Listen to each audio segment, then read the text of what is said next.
Nou Monique, Ja. wat zie je er prachtig uit. Of de wilde beesten. Kom uit je zwembad. Rest op bouwen. En nou ja, qua beweging zijn we ook een beetje... Beste kijkers, welkom. Wij zijn hier te gast in Bar Salut in Axel, waarvoor hartelijk dank natuurlijk.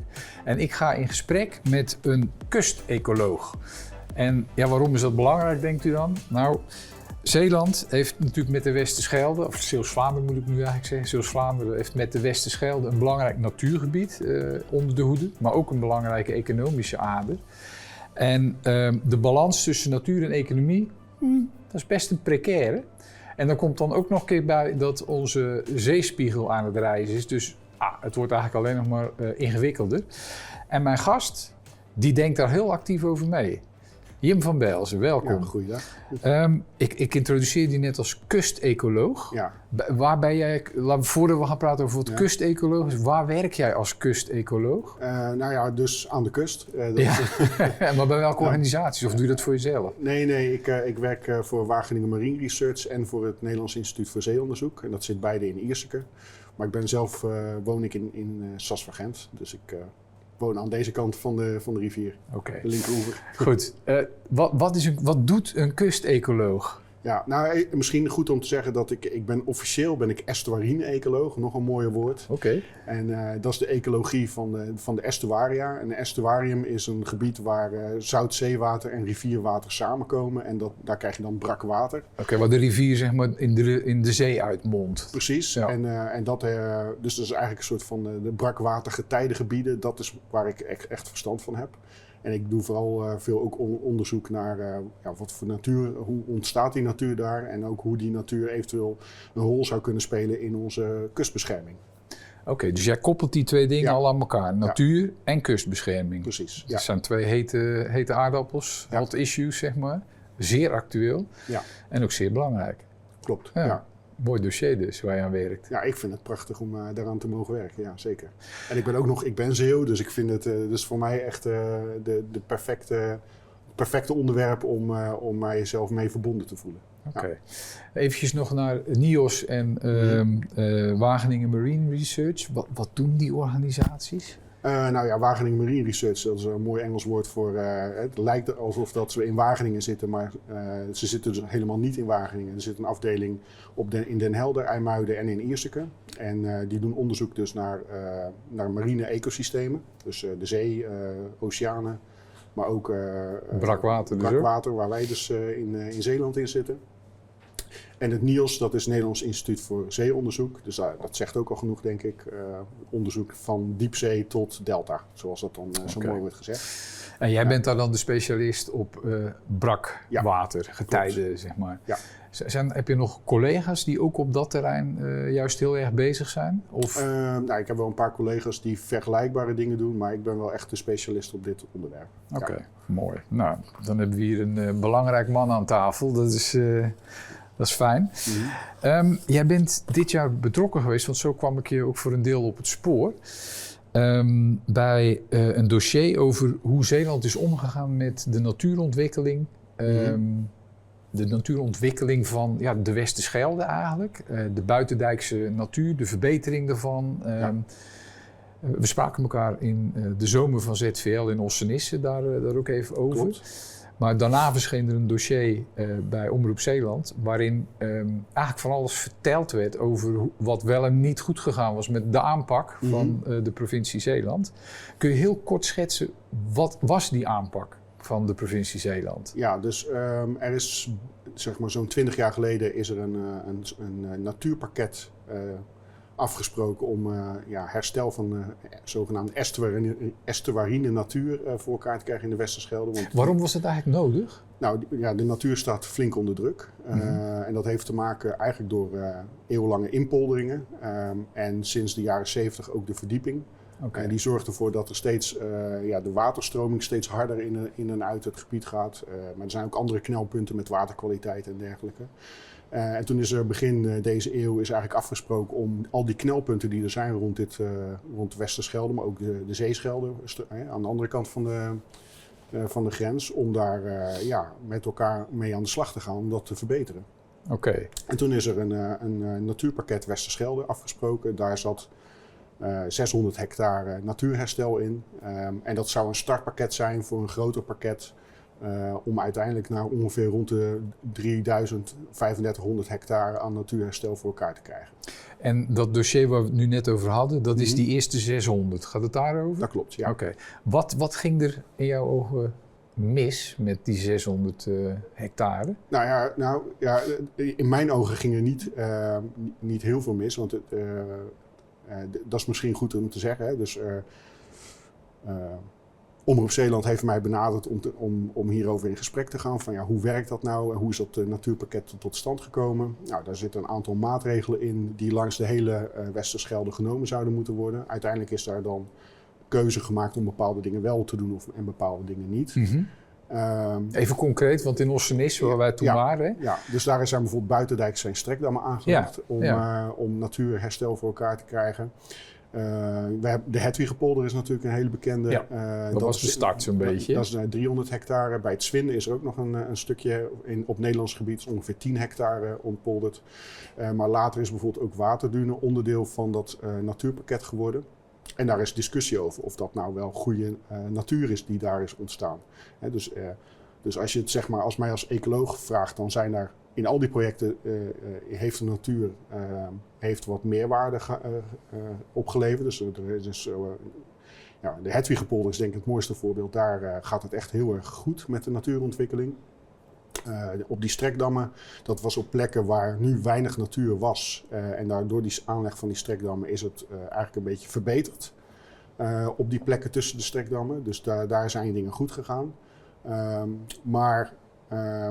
En dat was niet mijn onderdeel van het dossier, maar Omroep Zeeland is in die papieren gedoken. Mm-hmm. En die is erachter gekomen dat sommige hectares verkeerd geboekt zijn, zeg maar. Dus een soort van de boekhouding. Een boekhoudkundig probleem. Boekhoudkundig zijn daar rare dingen gebeurd. Okay. Dat was niet mijn onderdeel van het verhaal, maar ja, als je het gewoon zo sec bekijkt, dan is van de 600 hectare is een aantal 100 hectare. Daar kan je afvragen of dat wel helemaal klopt. Maar even samenvattend denk ik te begrijpen dat je zegt, bijvoorbeeld bij Ossenis met die strekdammen. Mm-hmm. Ze ging er ook met je handen in de modder en zei toen van, nou kijk, hier zitten beestjes in. Mm-hmm. En die zaten vroeger zat die bijna klopt. Niet. Nee. En dat is een verbetering. En dat is een verbetering. Want beestjes in het slip betekent meer vogels enzovoort. De kringloop klopt. Die deze werkt. Ja, precies. Ja, maar goed, de aanleg van die strekdammen heeft ook weer wat negatieve gevolgen. Dus zeg maar netto is het positief effect, maar er zit ook wel negatieve effecten aan. Okay. Maar gewoon het totaalplaatje, als ik ernaar kijk, van ja, dan als je zeg maar ziet wat er is gebeurd, dan hebben ze eigenlijk niet helemaal een afspraken nagekomen van die 600 hectare. Oké, dus het is een beetje glas vol, half vol, half leeg, zoiets? Ja, zo zou ik het zeggen. Ja. En jij zegt dan half vol? Ja, want er zijn ook mooie ontwikkelingen. Hè. Ik bedoel, die 600 is misschien niet helemaal gehaald, maar van wat er gehaald is, daar ben je wel tevreden mee? Daar ben ik tevreden mee. Okay. En het is altijd vanaf de start duidelijk geweest dat het een startpakket is. Dus er moet altijd nog meer gebeuren. Oké, dan gaan we eventjes de stap daar naartoe maken. Ja. Want we begonnen dus met 600. Oké, dat is dan misschien 400 geworden in totaal. Maar in ieder geval, er is wat gedaan. Mm-hmm. Glas half vol in jouw woorden. Ja. Maar het moet naar 3500 volgens die afspraken. Om en nabij. Ja. Om en nabij. Ja, het ligt er ook aan van, kijk, het is de bedoeling dat de toestand van de Westerschelde weer een goede ecologische toestand wordt. Mm-hmm. Dus in principe is de bedoeling dat je daar naartoe gaat door ongeveer naar 3500, ligt er een beetje aan, daar naartoe te gaan. Maar ja, onderweg daar naartoe kan je zien van, ja, gaat het beter? En op een gegeven moment, als er dan de toestand goed is, ja, dan kan je stoppen. Ja. Nou had je het er net ook over dat jouw specialiteit is eigenlijk natuurontwikkeling en een bijdrage leveren aan de kustverdediging. Want dat is een dossier wat er de laatste decennia zeg maar toch weer bij komt. Want de polders die zakken wat. Ja. De zeespiegel die rijst. Dat klopt. En op den duur, je kunt de dijken maar blijven verhogen, maar je hebt daar een beter idee voor, hè? Ja, nou ja, kijk, dus als we even een stapje teruggaan naar het vorige dossier, dan kan je zeggen van we willen overal natuurherstel voor elkaar krijgen. Maar als je het gewoon puur alleen voor het natuurherstel doet, is eigenlijk zonde. En wat je eigenlijk het liefst zou willen doen, is een combinatie zoeken tussen aan de ene kant opgaven voor natuurherstel te verbeteren, maar aan de andere kant ook meteen andere problemen aanpakken. Hè? Dus, waarom is natuurherstel niet voldoende? Heb je het gevoel dat daar te weinig draagvlak voor is voor enkel natuurherstel? Of... Nou, dat speelt mee, maar ik denk dat het sowieso slim is om... we hebben maar beperkte ruimte in Zeeland. Dus als je dan meerdere dingen tegelijkertijd kan oplossen, waarom zou je dat niet meteen doen? Okay. En natuur is natuurlijk belangrijk voor het zijn van de natuur zelf. Mm-hmm. Maar natuur heeft ook een heleboel andere functies voor ons. Hè? Dus bijvoorbeeld, die natuur kan bijvoorbeeld stikstofverbindingen afbreken. Dus daarmee wordt het de waterkwaliteit beter. Die natuur kan koolstof opslaan, waardoor CO2 uit de lucht wordt opgeslagen. En dat helpt er weer tegen. Ik zet allemaal vinkjes, check, precies, check. Ja, maar die natuur, als je dus, die slipt op, zo'n gebied kan opslibben. En daardoor kan het ook een natuurlijke buffer worden tegen stormen. En eigenlijk ons beter beschermen tegen een overstroming dan alleen maar een dijk. En moet dat dan buitendijks gebeuren of moet dat op een andere manier? Nou ja, daar zit wel... Dus kan het buitendijks? Nou, buitendijks is niet zoveel ruimte meer. Dus we hebben die dijk al zo ver zeewaarts gezet dat eigenlijk nog verder op laten slippen buitendijks. Dat zorgt eigenlijk voor een verslechtering van de natuur daar. Omdat je dan dus eigenlijk meer... het water wordt eigenlijk in een keurslijf geperst. En dat is niet zo handig. En dat hangt dan weer samen met het belang van de Westerschelde voor Antwerpen. Want die boten moeten blijven varen. Precies, ja. Oké. Dus op heel veel plekken is er eigenlijk geen ruimte meer buitendijks. Dus dan moet je de oplossing binnendijks gaan zoeken.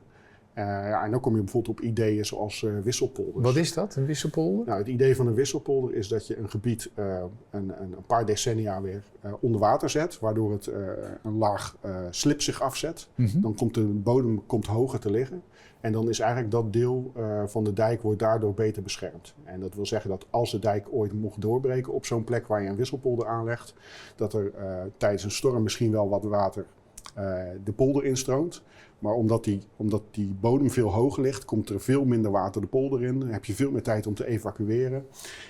En is de schade veel minder groot dan als je alleen maar één dijk hebt. Maar even, hoe gaat het dan in zijn werk? Want je legt een stuk aan wat onder water komt op bepaalde momenten. Ja. Maar daarachter moet je nog wel een nieuwe verdediging leggen, denk ik dan. Ja, dat klopt. Dus je legt zeg maar een beetje landinwaarts leg je een nieuwe dijk. Of en wat is een beetje? Even een beeld te zeg maar, dat ligt er een beetje aan hoeveel ruimte er is. Hè. Maar dan denk aan 500 tot 1000 meter landinwaarts kan je dan een dijk... Van de huidige dijk? Van de huidige dijk leg je een nieuwe dijk. Of je gebruikt een oude dijk die er al ligt. Een binnendijk, en die waardeer je op. Dus hij moet wel weer op sterkte gelegd, op sterkte worden gemaakt. Nou, dan kan je zo'n gebied met... het ligt er ook aan welke plek het precies is. Want sommige polders die liggen al veel lager en andere plekken liggen hoger. Nou, hoe hoger een polder ligt, hoe sneller die opgeslipt is tot gemiddeld hoogwater. En dan kan je hem weer afsluiten. Oké, dus dat is een kwestie van kiezen. Ja. Maar ik voel hem al een beetje aankomen, want dit klinkt als... we leggen een dijk een eindje verderop en we laten water binnen. Ja, dan het ontpolderingspook zie ik al helemaal rondgaan. Ja, precies. En dat is dus ook wat er nu gebeurt in de discussie. Is dat het als ontpoldering wordt neergezet.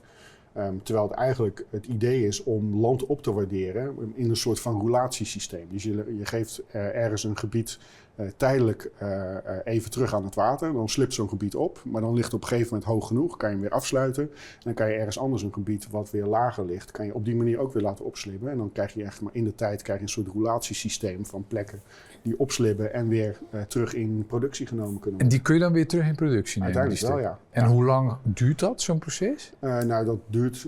het ligt er dus aan hoe diep die polder al ligt. Maar dat kan 30 tot 50 jaar duren ongeveer. Ah, oké. Dus, maar je moet het vergelijken met... als we bijvoorbeeld een bos aanleggen om voor houtproductie... dan duurt het ook 30 tot 50 jaar om die bomen groot genoeg te laten groeien... om daarna dat hout te kunnen gebruiken. En op die manier is het eigenlijk vergelijkbaar. Zo moet je er naar kijken. Ja.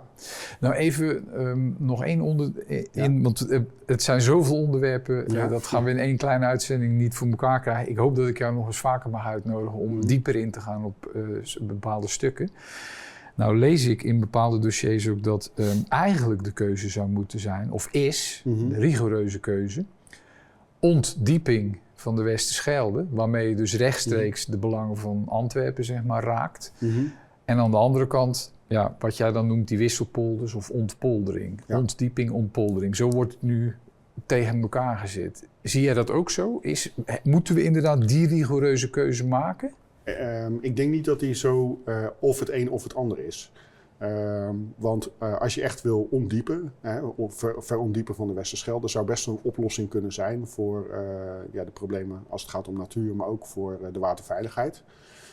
Maar dat proces dat gaat heel langzaam. Dus dat duurt zo makkelijk 50, 75, misschien wel 100 jaar voordat je dat echt voor elkaar hebt gekregen. Je kan niet zeg maar zomaar stoppen en dan daar heel veel sediment in volgooien. En zo werkt het niet. Nee. Dus dat proces gaat veel langzamer. Op termijn zou je best kunnen verwachten dat bijvoorbeeld Antwerpen misschien over 100 jaar gewoon naar Oostende is vertrokken. Of naar Zeebrugge. Maar daar hebben we dus dan wel een beetje de tijd voor. Daar heb je de tijd voor nodig. Maar dan moeten er wel knopen worden doorgehakt over de langere termijn, zeg precies. maar. En wisselpolders, dat is iets wat je eigenlijk op vrij korte termijn voor elkaar zou kunnen krijgen. En technisch gezien kan je er gewoon morgen mee beginnen. Ja. We hebben de technische know-how om het te doen. Alleen, we hebben nog niet zeg maar de culturele er is een hoop discussie over dit onderwerp. Dus het is niet zomaar gezegd dat het even morgen gedaan kan worden. Laat dit de start zijn van de discussie, want ik denk dat we hier nog vaker over moeten praten. Ja. Even nou toch omdat het een soort, dit heeft jouw jaar ook wel mede getekend, hè, dit dossier. Als je nou een wens mag doen voor de komende tijd. Ik laat even in het midden van hoe lang die tijd is. Wat zou die voor jou zijn? Vooral dat we daarover in gesprek willen en durven gaan. Hè? Dus ik zit hier echt niet om zomaar overal polders te gaan openen en allerlei plekken in Zeeland te gaan ontpolderen. Maar ik denk wel dat het belangrijk is, zeker met het oog op de toekomst, klimaatverandering en zeespiegelstijging, dat zijn gewoon reële problemen die op ons afkomen. Daar moeten we een passende oplossing voor vinden en daarvoor moeten we met elkaar in gesprek. En daar hoop ik graag in de komende jaren met elkaar over in gesprek te gaan. Goed. Jim, hartstikke bedankt voor je verhaal. En een heftig jaar gehad, zeg maar, met veel interessante dingen. Maar er komt nog een hoop aan, dat is mij helder. Beste kijkers, als u nou denkt naar deze uitzending van ik wil eigenlijk wel wat meer weten van dit hele dossier. Hieronder komen een paar linkjes waar je op zou kunnen klikken. En je kunt altijd eens een keer googlen op Jim van Belzen. En dan verschijnen er allemaal artikelen en links naar websites waar hij zijn verhaal ook nog toelicht. En Jim, ik hoop jou eigenlijk nog vaker te kunnen spreken om nog wat dieper in te gaan op bepaalde onderwerpen. Nou, ik wacht het telefoontje af. Mooi, dankjewel.